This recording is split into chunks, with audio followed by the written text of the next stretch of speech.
How did it happen? What's causing it? Yeah, so it's sort of a mega storm of things that all sort of came together and created this super problem. So we have the supply chain issues. A supply chain is affecting everything under the sun. And in sort of weird ways, it turns out that, when you shut down the economy, it has like this wave of consequences. 46% of our supply of formula in this country comes from China. So when you don't have ships leaving China and you're having a hard time unloading ships here, that has consequences for our supply. But in January, an Abbott plant, Sturgis plant in Michigan, was shut down because a whistleblower came forward and said, it's actually interesting and important to note that the whistleblower came forward in October. And the FDA didn't interview that person until December. And then the plant was shut down in January when 2 babies died after consuming the formula that was produced there. And so what did the whistleblower say? The whistleblower said that there were a lot of cleanliness issues in the plant, standing water. It wasn't safe. And then a bacterial infection allegedly got into the canisters of formula that parents were feeding their babies, and 2 babies died and multiple babies were hospitalized. And so at that point, the FDA shuts it down. That was in January. Here we are in the middle of May, and the plant, there's a Daily Mail story 2 days ago saying like, we're ready to open. We want to reopen. The FDA is giving us no date. They're giving us no metrics, nothing. We are chomping at the bit. And the problem with that plant being closed is that it was the number one producer of formula that was specialized for babies who have milk allergies or soy allergies. So the situation is extremely dire for families who can't just switch from formula to formula. They really need the specific kind that they use. And so I'm seeing a lot of people sort of downplay what's going on right now, saying like, I just went to my local Target and I saw some on the shelf, and it's like, great.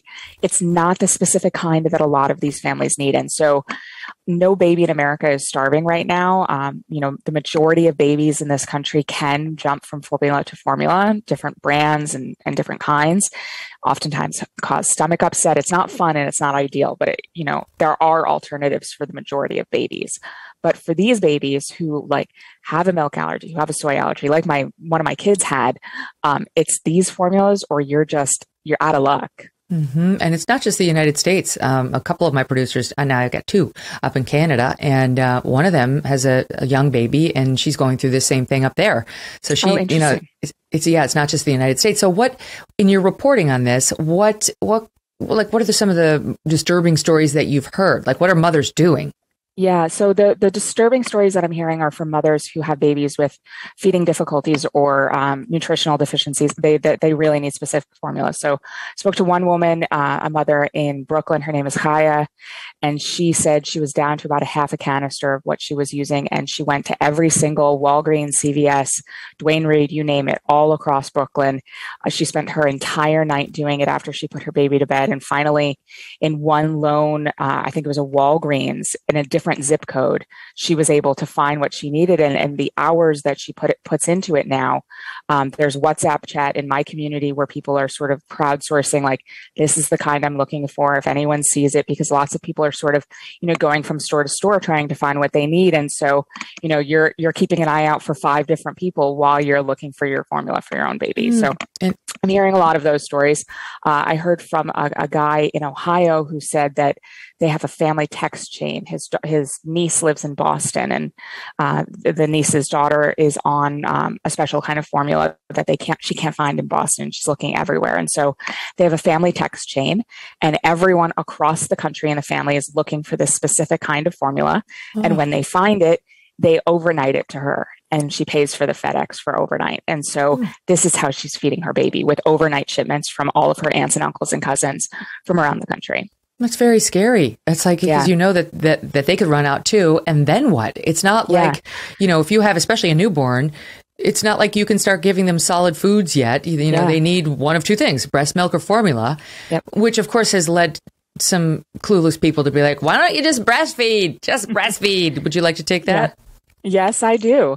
So I have 5 kids, all of whom have breastfed at least for a year. So I'm not a novice to this concept. And, when I go to the doctor and they ask a question, like at the breast health, like how many months of your life have you breastfed?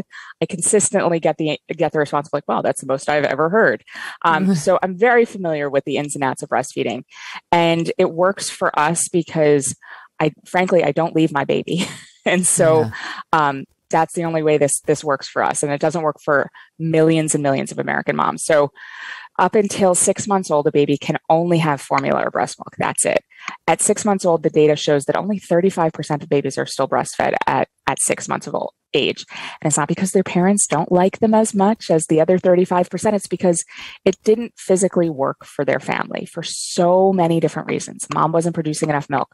Mom was on a medication that it was dangerous for the baby. That's why I wasn't breastfed. My mom was on heavy duty medication that it made it dangerous for me to consume her breast milk. You lack mammary glands, like you name it. There's so many things that can go wrong. So up until 6 months, it's only formula or breast milk. And then up to 12 months, it's still their primary source of nutrition, but they're eating other solid foods. And so, I keep on getting this really frustrating question from boomers. Not to like put them on the spot, but like, well, I had this like recipe card of evaporated milk and Caro syrup. And it's like, yeah, did you also take like cocaine cough drops? And did you sit in a car seat that was just a basket in your parents' front seat? Like, yes, I'm back in the olden days. I'm so glad you survived. Lots of people didn't. Are you tired of feeling like someone's always watching you on the internet? Maybe advertisers know a little bit too much about you, or you're concerned about the privacy of your identity. Who isn't? Using incognito mode will not solve the problem either. IPVanish VPN is here to help you. They will protect your right to privacy and help you stay anonymous online. IPVanish helps you safely browse the internet without exposing all your private details to third parties. You can use IPVanish on your computer, tablet, phone, even devices like your Fire Stick when you're streaming media. When you use IPVanish, all of your data is encrypted. IPVanish makes you virtually invisible online. It's that simple. IPVanish is offering an incredible 70% off their yearly plan. Think about that. 70% off their yearly plan for our listeners with a 30-day money-back guarantee. That is like getting 9 months for free. IPVanish is super easy to use. All you have to do is tap one button and you are instantly protected. Take your privacy back today with the brand rated 4.6 out of 5 on Trustpilot.